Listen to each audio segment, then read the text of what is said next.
Family secrets. As soon as we hear that, we feel uncomfortable, don't we? But we know that families do carry a lot of secrets.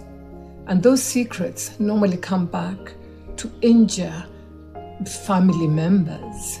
In many African homes, we're actually taught, cover the pot, even if it is empty, protect the family image. There are times we need to do that, but there are also times we need to actually say no, because that secret ends up damaging many of us, and we don't even realize it at the time, So today what we're actually going to do is look at what is it that we need to do in order to safely break the silence of those secrets that come back to damage us. This is what the statistics show. According to the Kenyan Demographic and Health Survey, more than 34% of women have experienced physical violence, yet most never tell their own families because of the shame. Now, that's just one of the family secrets that many people carry within their own home, and it becomes a part and parcel of their lives, and we just think, that is very, very normal. As for the divorce statistics, have doubled in the last 30 years. Can you imagine what that actually means? And all of these divorce rates have come out of things that were never spoken about. Let me tell you about a family many of us would probably recognize, okay? On Sunday mornings, here we are. They look perfect. The children are well-dressed, the couple are well-dressed, and they walk into the church smiling. People even admire them. It's like, wow, you know how people say that is the perfect couple? This is them, perfect couple. But in the car on the way home, they barely speak, okay? So the tension is in there. The children can feel the tension, the couple can feel the tension. And I'm not just speaking about what's going on out there. I have been through it myself until it came to a point where I said, no, I'm not going to pretend anymore. Sometimes the silence is so deep that even respected families, even church leaders, hide terrible things behind these closed doors. So where am I going with this? Some of you might be wondering. Isn't this just life? Yes, it is part of life.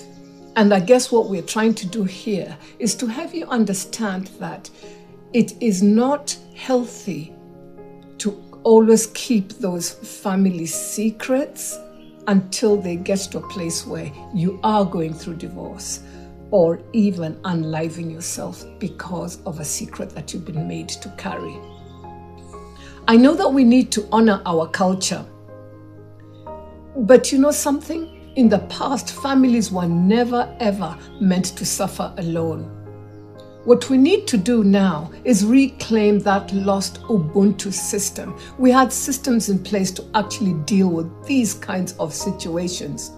When families had problems, they did not carry them in isolation like we're doing these days, isn't it? It's very, very normal.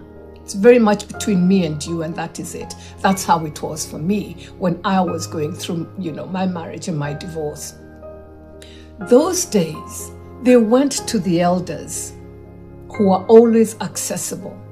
There were also aunties that we worked with or walked with in such situations, and there were uncles, and there were grandparents, and there were clan elders. That was the Ubuntu way. Silence, folks, was never the African way. Community was when we started going through extremely difficult situations within our own marriages. But the problem today is that we have lost our systems of support.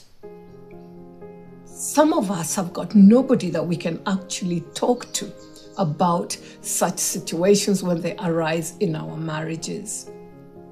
Too many of those structures are gone. And yes, this is life. This is developing, yeah? But these are the systems that we need to get back. Families are so much more isolated. You know, you hear about what's going on in some families, and you don't know how to even approach and say, can I help? But people cannot help if you do not help yourself. People are carrying heavy, heavy struggles alone. Yeah? Let us go back to the Ubuntu solution. Ubuntu, which basically says, I am because we are, which is community, the we are. It teaches us something powerful. A person becomes a person through other people. We were not born to walk through life on our own. That's why God put us in families. That is a community. So when you get into situations where you're having to carry the family secrets that are weighing you down, that are weighing the children down as well, I tell you what, you are never meant to suffer alone. I know families are not perfect. We all have our challenges. What we do need is each other, the love and protection of each other. There are families where truth can be spoken, wisdom can be sought, and healing can begin.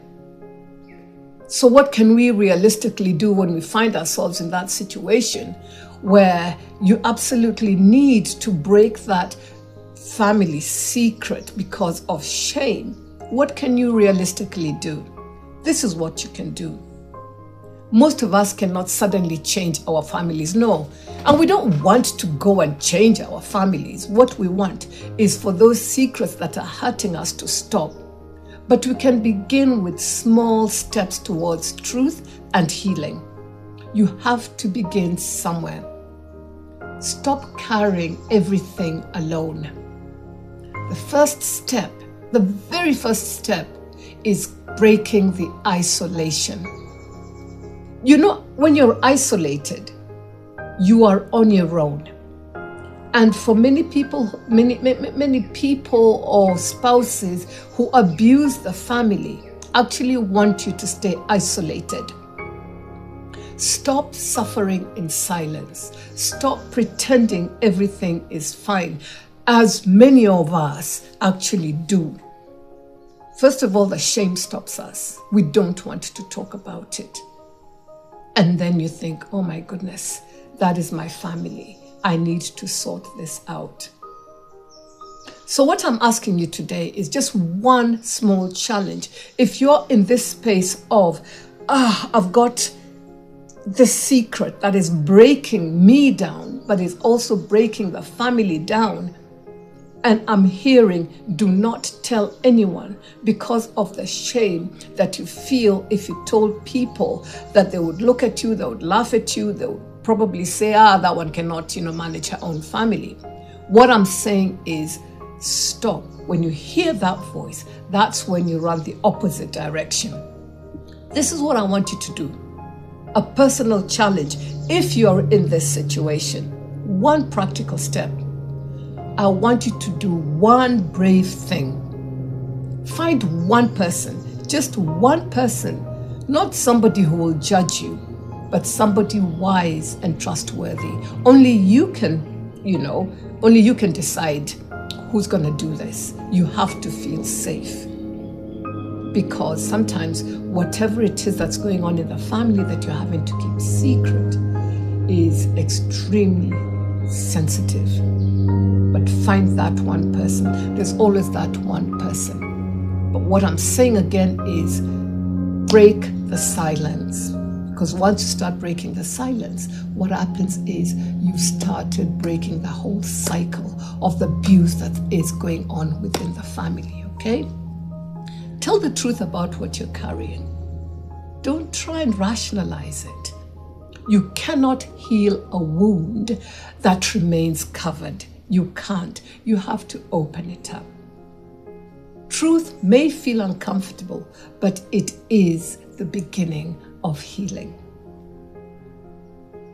If you have walked through a difficult situation where you've had to keep things closed up as a secret because you thought that was the best thing to do, and you have found wisdom or healing along the way, I would love to hear your story.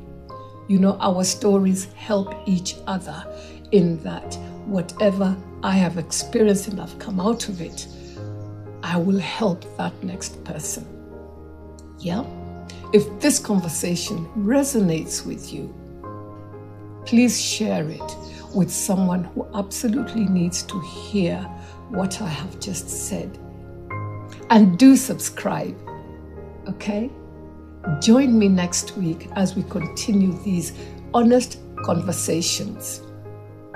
Remember, to live your best life, you have to live intentionally.